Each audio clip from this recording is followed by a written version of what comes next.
Oggi è il giorno del ricordo, il terzo anniversario del naufragio del 3 ottobre a Lampedusa, una strage in cui persero la vita 366 migranti, divenuta simbolo dei tanti troppi viaggi della speranza culminati in tragedia. 3 anni fa, per la prima volta, l'Europa si accorge dell'emergenza immigrazione, una cassa di risonanza che oggi ha portato Lampedusa a diventare non solo meta d'arrivo, ma un punto di partenza per il cambiamento o perlomeno luogo di interesse.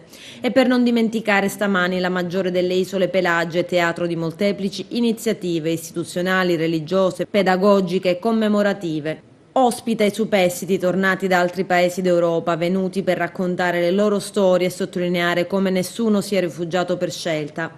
Sull'isola anche i parenti delle vittime della tragedia, ad accoglierli i lampedusani.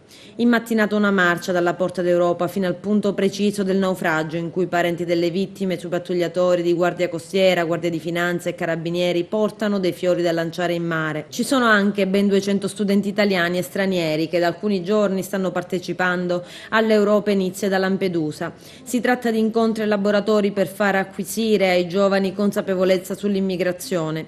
I ragazzi sulle motovedette della Guardia Costiera hanno assistito a simulazioni di salvataggio, hanno incontrato il Comitato 3 ottobre, formato dai lampedusani che da anni accolgono i migranti, e poi la politica, il ministro Paolo Gentiloni, il primo vicepresidente della Commissione europea Franz Timmermans visitano il Museo della Fiducia e del Dialogo per il Mediterraneo inaugurato lo scorso 3 giugno dal Presidente della Repubblica Sergio Mattarella, che raccoglie non solo opere d'arte ma anche gli oggetti ritrovati in mare dopo i naufragi.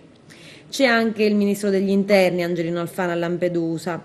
A fare gli onori di casa il sindaco Giussi Nicolini. Ma Lampedusa è anche stata scelta per la gara internazionale fra 210 programmi TV radio web organizzata dalla RAI.